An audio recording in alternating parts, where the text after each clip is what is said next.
Hello experience, আশা করি সবাই ভালো আছো এবং সঠিকভাবে নিয়মিত পড়াশোনা চালিয়ে যাচ্ছ। তো আজকে কিছু মোস্ট ইম্পর্টেন্ট ইডিয়মস তোমাদের সঙ্গে শেয়ার করব, যেটা প্রতি বছর পরীক্ষায় আসে এবং পরবর্তীকালেও পরীক্ষায় আসতে পারে। তো চলো শুরু করা যাক। তো ফার্স্ট হচ্ছে beat about or around the bush, মানে হচ্ছে কোনো কিছুকে বিট করে যাওয়া, মানে ছাড়িয়ে যাওয়া। বা অ্যারাউন্ড দ্য বুশ, মানে বুশ মানে ঝোপঝাড়ে চারপাশে থাকা। অর্থাৎ এখানে সেটার সঙ্গে লিঙ্ক করতে হবে about the main topic or speak in a round about the manner. মানে কি মেন টপিকটাকে এড়িয়ে যাওয়া, মানে বুশ মানে ঝোপঝাড়ের ভিতরে কি হচ্ছে তার কোনো মাথা ব্যথা নেই। বা speak in A around about manner, মানে হচ্ছে ঘুরিয়ে ফিরিয়ে কথা বলছে, সে মেন টপিকটাকে বাদ দিয়ে সে ঘুরিয়ে ফিরিয়ে কথা বলছে। সেকেন্ড আছে spill the beans. Spill the beans মানে কি, যে মটরশুঁটি আছে সেটাকে ছাড়িয়ে ফেলা। ছাড়িয়ে ফেলা মানে কি, সেই মটরশুঁটির থেকে মটরগুলো বেরিয়ে যাওয়া। মানে এখানে সেটা লিঙ্ক করতে হবে ডিসক্লোজ দ্য সিক্রেট অ্যাক্সিডেন্টালি, মানে অ্যাক্সিডেন্টালি হচ্ছে মানে কোনো সিক্রেটটা বাইরে ফাঁস হয়ে যাওয়া।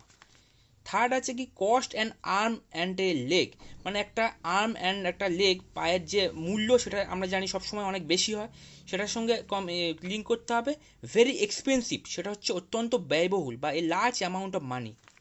ফোর্থ আছে once in a blue moon, মানে কোনো এক সময় ব্লু মুনে, মানে নীল চাঁদে যাওয়া, যাই হোক সেটার সঙ্গে লিঙ্ক করতে হবে রেয়ারলি অ্যান্ড ইনফ্রিকুয়েন্টলি বা অকেশনালি।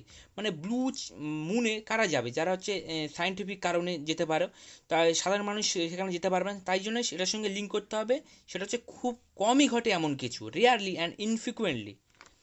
ফিফথে ফেস দ্য মিউজিক, মানে কোনো মিউজিকের মুখোমুখি হওয়া। মুখোমুখি কোনো জিনিস তখনই হতে পারবে যখন সে একটু একসেপ্ট পানিশমেন্ট ফর মিস্টেক, অথবা গেট রিপ্রাইমেন্ট বা একসেপ্ট দ্য ব্লেম। মানে যখনই কোনো কিছু সে যখন ভুল করবে সেটাকে সে মেনে নেবে বা একসেপ্ট করে নেবে যে যে সে ভুল করেছে, তখনই সে মুখোমুখি হতে পারবে। দেন হচ্ছে six under the weather. Under the weather এটাকে এমন এরকমভাবে নিতে হবে যে কোনো আবহাওয়া যেটা আছে তার আন্ডারে পড়ে, মানে তার আন্ডারে আবহাওয়া সেটাকে কন্ট্রোল করছে। মানে কি টু নট ফিল ওয়েল, মানে আবহাওয়া কোনো মানুষকে কন্ট্রোল করে, মানে কি সে সেখানে আবহাওয়ার ভিতরে সে বিপর্যয়ের মধ্যে থাকবে। বা to be a low spirit, তার স্পিরিটটা কমে যাবে। বা to feel sick or unhealthy, সে হচ্ছে অসুস্থর মধ্যে থাকবে। সেভেন আছে a bolt from the blue. এখানে বোল্ড মানে হচ্ছে বজ্রপাত, মানে নীল আকাশ, এখানে বাংলা মিনিং হচ্ছে নীল আকাশে বজ্রপাত হওয়া। নীল আকাশে বজ্রপাত কিন্তু সচরাচর হয় না। তো এর সঙ্গে মিন করতে হবে যে সামথিং আনএক্সপেক্টেড অ্যান্ড আনপ্লেজেন্ট বা এ সাডেন ক্যালামিটি বা আনএক্সপেক্টেড ডিজাস্টার, মানে হঠাৎ করে কোনো কারণে যদি একটা বিপর্যয় চলে আসে, তাই জন্য এর বাংলা মিনিং হচ্ছে বিনা মেঘে বজ্রপাত। এইটা বলছে বুরি দ্য হ্যাচেট, মানে কি কোনো কুঠারকে কবর দেওয়া। কুঠারকে কবর দেওয়া মানে এটার সঙ্গে লিঙ্ক করতে হবে টু মেক পিস।